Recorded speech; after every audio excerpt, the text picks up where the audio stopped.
Isang mapagpalang gabi po sa inyong lahat. Andito po muli ang lingkod, Sil TV Official, muli nagbabalik at kumusta na po ang lahat? Kumusta na po ang mga narito sa ating munting channel na mga naghihintay sa atin? Ayan. Pasensya na po at talaga tayo ay hindi makasingit-singit ng ating oras, no? Pero itong mga susunod na mga araw ay tayo free na. Ayan, magandang balita, no? Free na. Makakapag-live na ang inyong lola at marami na naman pong mabubwisit sa ating pagmumukha dahil andyan nakabang yung ating mga basher, ano? Shoutout dun sa aking basher dyan, ha, na nababasa ko yung comment mo, napaka-OA mo, no?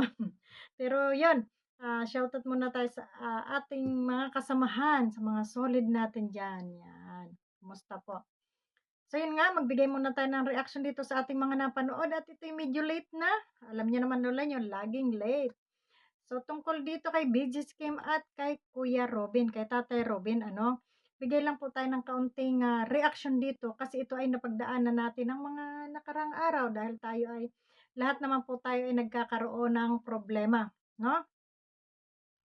Alam nyo, yung mga ganitong klaseng tao na medyo nade-depress at nakakagawa ng hindi maganda, kagaya ng ginawa ni BG Scheme, hindi po natin masisi yan, sa totoo lang.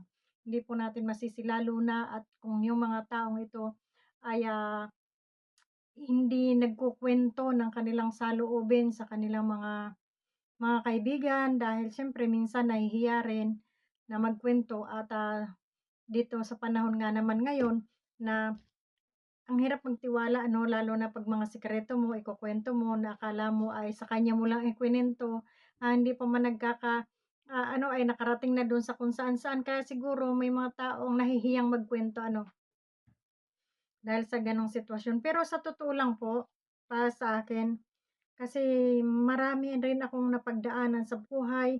Humantong din po ako sa gusto ko na ring gawin yung ginawa ni BG Kim 'no, pero naisip ko, ah mas talagang sobrang bigat ng loob mo na hindi mo mailabas. Alam mo talagang, kailangan mo dito, kailangan mo pala talaga ng makakausap, yung meron kang makausap na doon mo mailabas lahat yung iyong, bigat ng dibdib. So, medyo nakakatulong po talaga na kailangan ay lagi tayong maging open. Ano man yung ating problema sa buhay, pampersonal man yan o ano, kailangan po natin ay pagsasabihan na medyo gumaan yung ating pakiramdam, no? At, ayun, na hindi masyadong mabigat sa dibdib. Alam niyo po nung nakaraang ano, dalawang kamag-anak ko ang, nagbigti, oo, dalawang pinsan ko ang do'n po sa panahon ng pandemic, dalawang pinsan ko po ang nagbigti sa puno ng santol, Kaya yung santol namin doon ay, pinutol na, 'no, kaya sa gano'n nga ang nangyari.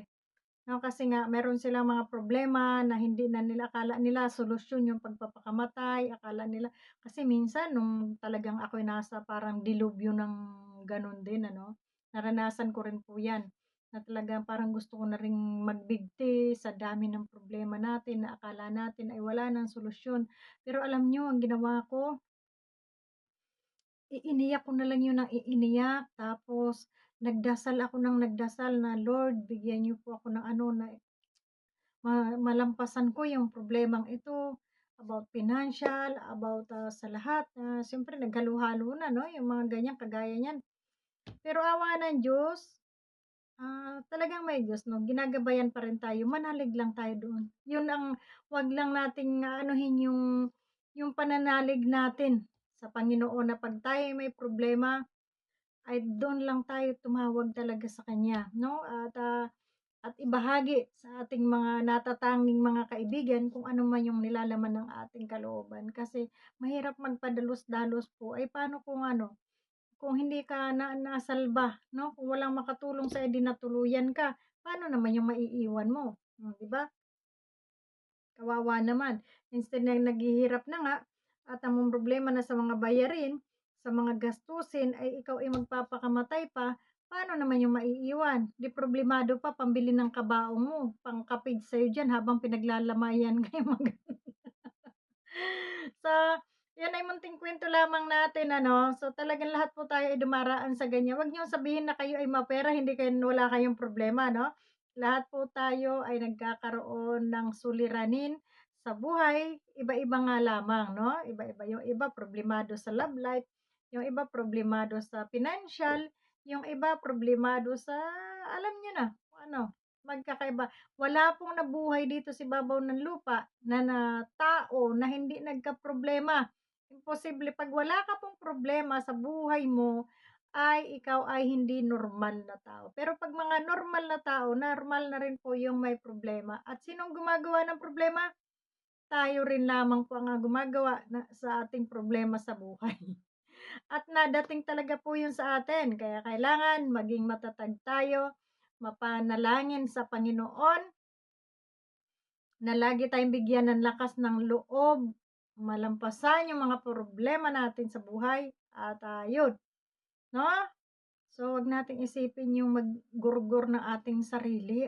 Kaya yun, kaya hindi pa ako manghuhusga dito sa mga taong gumagawa ng mga ganito dahil talagang, minsan po ay nabablangko na po yung ating isipan sa dami ng ating, samut-sari na suliranin at, kumbaga full na yung ating kaisipan, wala ng paglagyan, wala ng space kaya dun na humahantong yung iba 'no. So, ako dalawang pinsan ko nung pandemic talagang, talaga pong nagbigti kaya, sabi ko nga sa may mga dun sa iba kong mga kamag-anak 'pag tayo may konting problema i-share ninyo, pag-usapan. Para hindi tayo humantong sa gano'n. Sayang yung buhay, ang buhay po ay nag-iisa lamang. Once na nagkamali tayo at, hindi mo inano na nakitil mo talaga yung sarili mo, Diyos ko po paano na, 'no? Mamamatay ka ng walang kakuwenta-kuwenta.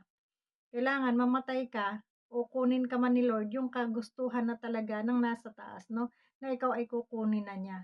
So, wala tayong karapatan kuhain yung buhay na hindi naman natin pag-aari 'no? At kung may buhay man tayo, ito ay pahiram lamang sa atin at yung nandoon ang may karapatan na kumuha nito. Ngayon sa mga problema, hindi ka nag-iisa, marami tayo. Iba-iba nga lamang ng, kumbaga iba-iba ng style ng ating mga suliranin sa buhay. May kanya-kanya tayo. Kaya kailangan tibayan lang natin yung ating kalooban, ano? So, wag isipin yung mga ganyang bagay para sa akin, no? Payo lang kay Tatay Robin, kay BG Kim, at sa iba pa nating mga kakilala dyan, na siguro naman kahit kaaway natin ang magganyan, eh tayo makikisimpatya at hindi naman tayo ganun ka, ano, kahit pasisangkay po ang magbigti, ay siguro naman ay tayo ay siguro naman po tayo ay mababagbag din po ang kalooban kahit kaaway natin yan, ano. No, itong si Sangkay na tsismosong palaka, no, yan kahit si Batang Hamugpag 'pag iyan ang magbigti ay tayo naman po ay makikisimpatya rin, 'di naman tayo gano'n kawalang hiya, 'no. So ayun, at, tayo nag-aaway dahil lamang sa mga walang kuwentang bagay dito sa prinsipyong pinaglalaban na wala naman tayong pinaglalaban, ano?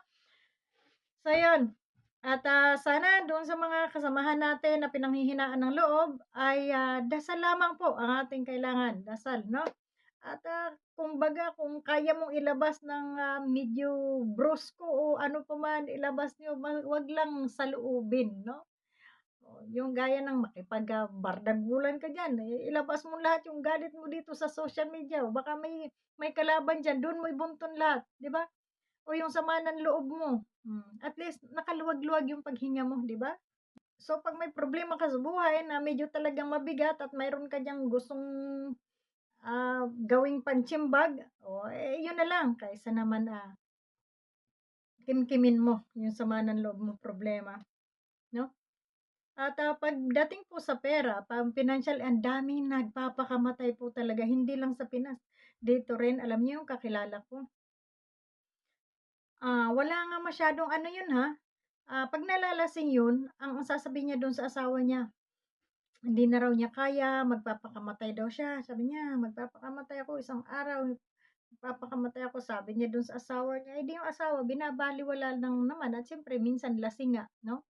Tapos, dumating siya galing sa trabaho, iniwan yung kanyang asawa pagpasok niya ng pinto mayroon ng nakalagay na notice 'no, note doon sa pinto nila.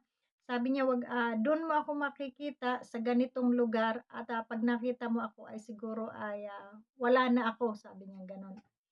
So, ang ginawa nung babae, siyempre galing sa trabaho, pumunta dun sa kamag-anak nung lalaki at ipinakita yung sulat. Ngayon yung mga kamag-anak nagpakuha ng pulis at pinapunta nga dun sa gubat, dun sa parang kabundukan na parang gubatan, gano'n.